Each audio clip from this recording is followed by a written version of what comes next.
साल 1947 जब हमें आज़ादी मिली, लेकिन आज़ादी की खुशी के साथ-साथ हमें वो गम भी मिला, वो गम था बँटवारे का। बताएँगे पूरी बात, उससे पहले मैं आपका स्वागत करता हूँ गौरव गाथा में। मैं हूँ गौरव सिंह, नमस्कार।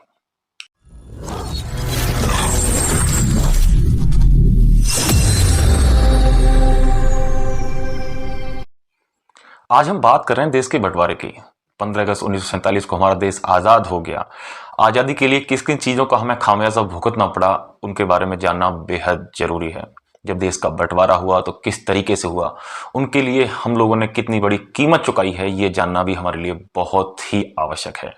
आदमी आदमी रहा ही नहीं, वैसी बन गया था सब, उधर भी और इधर भी, दोनों तरफ। हेलो, मेरा नाम है गौरव और आज दोस्ती यारी दुनियादारी की बातें छोड़कर आज हम बात करने वाले हैं 1947 उस दौर की जब करोड़ों लोगों का बना बनाया बसा बसाया घर उजड़ गया, वो भी रातों रात। लाखों लोगों का खून भरा और न जाने कितनी कलाइयां, मांगे और गोदे सूनी पड़ गई। दिवाली पर जले घर और होली खून से मनाई गई। दूर देश से आया एक फिरंगी खींच दी लाल लकीर, मिलते थे जहां पर कंधों से कंधे, चमक उठी शमशीर। हुआ जन्म एक नए मुल्क का, लेकिन सिक्का फिर भी अपना था।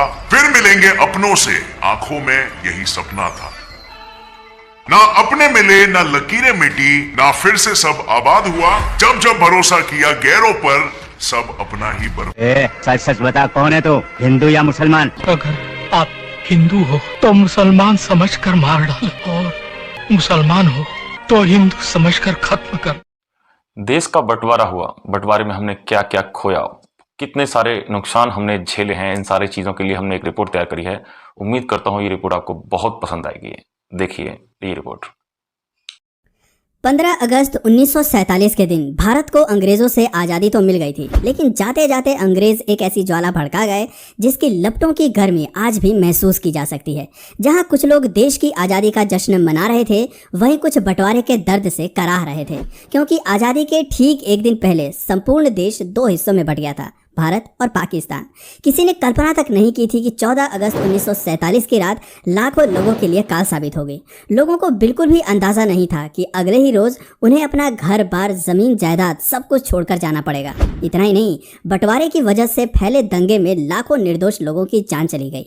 यही वजह है कि 14 अगस्त की काली रात को याद कर आज भी लोग सिहर उठते हैं, उनके रोंगटे खड़े हो जाते हैं। आज हम आपको इतिहास के काले पन्नों में दर्ज भारत और पाकिस्तान के बंटवारे की दुख भरी कहानी सुनाने जा रहे हैं। भारत और पाकिस्तान का विभाजन। कहते हैं कि एक गलत फैसला किसी की जिंदगी खराब करने के लिए काफ़ी होता है, लेकिन यहाँ तो सवाल पूरे 33 करोड़ वाली भारतीय जनता का था। सोचिए उन पर क्या गुजरी होगी जब 14 अगस्त की आधी रात को यह घोषणा की गई कि अब देश का बंटवारा हो गया है। भारत और पाकिस्तान दो अलग अलग देश हैं, जहाँ मुस्लिम बहुल क्षेत्र को पाकिस्तान और हिंदुओं के बहुल वाले क्षेत्र को भारत घोषित कर दिया गया था। भारत और पाकिस्तान की जनता को अब अपने मजहब के हिसाब से किसी एक देश को चुनना था। बताते हैं कि इस बंटवारे की वजह से 1 करोड़ से भी ज्यादा लोगों को अपनी अपनी मातृभूमि छोड़कर जाना पड़ा था और आधिकारिक रूप से 1 लाख से ज्यादा लोगों को मौत के घाट उतार दिया गया था। लेकिन दोस्तों, ये फैसला सिर्फ दो देशों के बीच खिंची लकीरों तक सीमित नहीं था, बल्कि इसमें एहसासों, भावनाओं और दिलों का बुरी तरह कत्ल हुआ था। लेकिन इसकी किसी को परवाह नहीं थी। आज़ादी के कुछ रोज पहले जो लोग आपस में भाईचारे को बरकरार रखे हुए देश की आज़ादी के लिए एक साथ खड़े थे, वहीं आज़ादी के बाद यही लोग जानी दुश्मन बन गए। एक रिपोर्ट के मुताबिक 1.4 करोड़ लोगों का विस्थापन हुआ था। विभाजन के एकदम बाद 72,26,000 मुसलमान भारत छोड़कर पाकिस्तान चले गए, जबकि 72,49,000 हिंदू और सिख पाकिस्तान छोड़कर भारत लौट आए। महज 60 दिनों के भीतर एक स्थान पर अपनी जिंदगी बिताने वालों को अपना घर, जमीन, दुकान, संपत्ति और खेती तक सब कुछ छोड़कर हिंदुस्तान से पाकिस्तान जाना पड़ा और पाकिस्तान से हिंदुस्तान आना पड़ा। भारत बंटवारे की वजह से कई जगह दंगे भी भड़के थे। एक अनुमान के अनुसार इन दंगों में 10 से लेकर 15 लाख के बीच लोग मारे गए थे। वहीं 75,000 से 1 लाख के बीच महिलाओं के साथ बलात्कार, हत्या और अपहरण के मामले सामने आए। 13 अगस्त 1947 को लाहौर से अमृतसर के लिए एक ट्रेन रवाना हुई थी, लेकिन उसमें एक भी जिंदा इंसान अमृतसर नहीं पहुंचा। ट्रेन में सवार होने से पहले ही कई सिखों और हिंदुओं का कत्लेआम कर दिया गया। जब पंजाब बंटवारे की आग में जल रहा था, तब दिल्ली रेलवे स्टेशन से पाकिस्तान के लिए एक स्पेशल ट्रेन निकली, जिसमें पाकिस्तान में पलायन करने वाले सरकारी अफसर, कर्मचारी और उनके परिवार भी मौजूद थे। इस पाकिस्तान स्पेशल ट्रेन को दिल्ली से ठीक ठीक विदा किया गया था, मगर जैसे ही ट्रेन पटियाला के स्टेशन पर पहुंची तो उस ट्रेन पर हमला बोल दिया गया। इस हादसे में एक महिला और एक बच्चे की मौत हो गई और जब इस बात की खबर कराची और लाहौर को मिली तो बदले की आग में उन्होंने अमृतसर वाली पहली ट्रेन को अपना निशाना बनाया। बताते हैं कि जब ये ट्रेन पाकिस्तान से अमृतसर के स्टेशन पर पहुंची तो उसमें एक भी जिंदा इंसान नहीं था। हर तरफ लाशों के ढेर लगे थे। इन लाशों की दुर्दशा ये बयां करने के लिए काफ़ी थी कि बंटवारे का फैसला कितना गलत था। एक ट्रेन की आखिरी बोगी पर दिल दहला देने वाली सूचना भी लिखी हुई थी। उसमें साफ साफ लिखा था कि पटेल और नेहरू को आज़ादी का ये तोहफा मुबारक हो। इसके बाद बदले की आग इतनी भड़की कि दोनों तरफ से आने जाने वाले ट्रेनों में केवल लाशें ही पहुंचती थी, जिंदा इंसान नहीं। लोगों को एक स्थान से दूसरे स्थान पहुंचाने वाली ट्रेन कब्रिस्तान और शमशान में तब्दील हो गई थी। इसलिए भारत और पाकिस्तान का विभाजन किसी काले इतिहास से कम नहीं है। इसके पन्ने को पलटते ही रोंगटे खड़े हो जाते हैं और आंखों से आंसू बहने लगते हैं। कुछ लोगों का कहना है कि बंटवारे की चिंगारी तो काफी समय पहले ही भड़क उठी थी। 18 जुलाई 1947 को भारतीय स्वतंत्रता अधिनियम को स्वीकृति मिल गई थी। इसी के साथ ही अंग्रेजों ने देश के 2 टुकड़े करने की भी ठान ली थी। उन्होंने इस काम के लिए लंदन के वकील सर सिरिल रेडक्लिफ को चुना था, जो कि कभी भारत आए ही नहीं थे। उन्हें यहाँ की संस्कृति, रहन सहन आदि के बारे में जरा भी जानकारी नहीं थी। वो केवल सिर्फ एक नक्शे पर लकीर खींचने आ रहे थे। उन्हें बिल्कुल भी आभास नहीं था कि वो कितने लोगों की जिंदगी बर्बाद करने जा रहे हैं। दरअसल अंग्रेजों ने फूट डालो और राज करो की नीति के तहत 1906 में मुस्लिम लीग को मान्यता दे दी थी।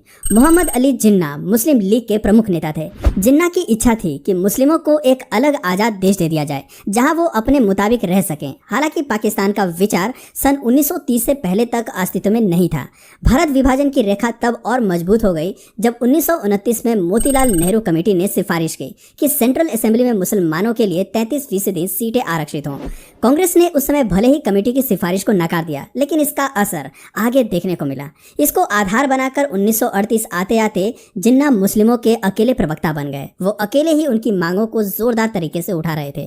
वहीं ये भी बातें बताई जाती हैं कि जिन्ना भारत का प्रधानमंत्री भी बनना चाहते थे, लेकिन ऐसा मुमकिन नहीं था। इसलिए उन्होंने पाकिस्तान के निर्माण की मांग की जहां वो आराम से प्रधानमंत्री बन सके। वहीं दूसरे विश्व युद्ध के बाद आर्थिक मार झेल रही ब्रिटिश सरकार ने माना कि भारत में उपनिवेश बनाए रखना अब उनके लिए फायदे का सौदा नहीं रह गया है। भारत में स्वतंत्रता संग्राम को बढ़ता देख ब्रिटिश सरकार ने जल्द से जल्द यहाँ से जाने की योजना बनाई। अंग्रेजों ने भारत को तो आज़ादी दे दी, लेकिन जाते वक्त यहाँ बंटवारे की आग लगा गए। उन्होंने भारत का बंटवारा कर एक नया राष्ट्र पाकिस्तान बना दिया। आपको जानकर हैरानी होगी कि भारत और पाकिस्तान को बेशक आज़ादी एक ही दिन मिली थी, लेकिन पाकिस्तान 14 अगस्त 1947 को आज़ादी का जश्न मनाता है, जबकि भारत में 15 अगस्त को स्वतंत्रता दिवस मनाया जाता है। दोनों देशों के बीच सीमा रेखा का निर्धारण 17 अगस्त 1947 को किया गया था। भले ही विभाजन का फैसला आनन फानन में लिया गया, लेकिन ये कार्य इतना भी आसान नहीं था। इसलिए 2 अनुभवी लोगों को चुना गया, जिसमें H.M. पटेल और चौधरी मोहम्मद अली शामिल थे। इन दोनों लोगों की विभाजन में अहम भूमिका रही, जबकि इनके नीचे अन्य कई अधिकारी कार्यरत थे। ये लोग अलग अलग इलाकों से रिपोर्ट बनाकर इन्हें भेजते थे और इन्हीं रिपोर्ट्स के आधार पर बंटवारे की सिफारिशें तैयार की जाती थीं। लॉर्ड माउंटबेटन इस पूरे मामले के कर्ता धर्ता थे। शायद आपको मालूम नहीं होगा कि भारत और पाकिस्तान बंटवारे में जन धन, जल और जमीन के बंटवारे के साथ साथ सभी ऑफिसों की कॉपी, किताब, मेज कुर्सी से लेकर टाइपराइटर और पेंसिल तक का बंटवारा हुआ था। ब्रिटिश सरकार की संपत्ति को दोनों देशों के बीच बांटा गया, लेकिन इसे लेकर भी काफी बहस हुई। दरअसल भारत ने शुरुआत में ही पाकिस्तान को 20 करोड़ रुपए की पहली किस्त दे दी थी और 55 करोड़ देने अभी बाकी थे, लेकिन तभी पाकिस्तानी सेना ने कश्मीर पर हमला कर दिया। इस बात पर कड़ी प्रतिक्रिया जाहिर करते हुए भारत सरकार ने बाकी बची रकम यानी 55 करोड़ देने पर रोक लगा दी और कहा कि पहले कश्मीर समस्या को हल कर लिया जाए, ताकि आगे दी जाने वाली राशि का इस्तेमाल सेना पर और भारत के खिलाफ ना हो सके। लेकिन यहाँ महात्मा गांधी इस निर्णय के पक्ष में नहीं थे। उनका मानना था कि ऐसा करने से दोनों देशों के बीच रिश्ते और खराब हो सकते हैं और अभी अभी आजाद हुए दोनों देशों के बीच के रिश्तों की शुरुआत अच्छी नहीं होगी। गांधी ने सरकार से फौरन पाकिस्तान को शेष राशि देने को कहा। यहाँ तक कि गांधी ने उसी समय ये राशि दिलवाने के लिए अनशन शुरू कर दिया था। जानकारों की माने तो पाकिस्तान को यहाँ अचल संपत्ति का 17.5% हिस्सा मिला था। वहीं भारत का इसमें 82.5% शेयर था। इसमें मुद्रा, सिक्के, postal revenue stamps, gold reserve और RBI के एसेट शामिल थे। चल संपत्ति की बात करें तो यहाँ भी 80 से 20 के अनुपात में विभाजन किया गया था। जहाँ भारत को चल संपत्ति का 80% भाग मिला, वहीं पाकिस्तान के हिस्से में 20% आया था। संपत्ति वस्तुओं में सरकारी टेबल, कुर्सियाँ, स्टेशनरी, यहाँ तक कि लाइट बल्ब, इंक पॉट्स और ब्लॉटिंग पेपर भी शामिल थे। आपको सुनकर अचंभा होगा कि सरकारी पुस्तकालयों में उपलब्ध पुस्तकों को भी दोनों देशों के बीच विभाजित किया गया था। रेलवे और सड़क विभाजन की संपत्तियों को दोनों देशों के रेलवे और सड़कों के हिसाब से बांटा गया। उम्मीद करता हूँ ये वीडियो आपको बहुत पसंद आया होगा। अगर ये वीडियो आप फेसबुक पर देख रहे हैं तो हमारे पेज को लाइक करिए। अगर आप ये वीडियो यूट्यूब पर देख रहे हैं तो हमारे वीडियो को लाइक करिए, चैनल को सब्सक्राइब करिए और बेल आइकन दबाना मत भूलिए। धन्यवाद।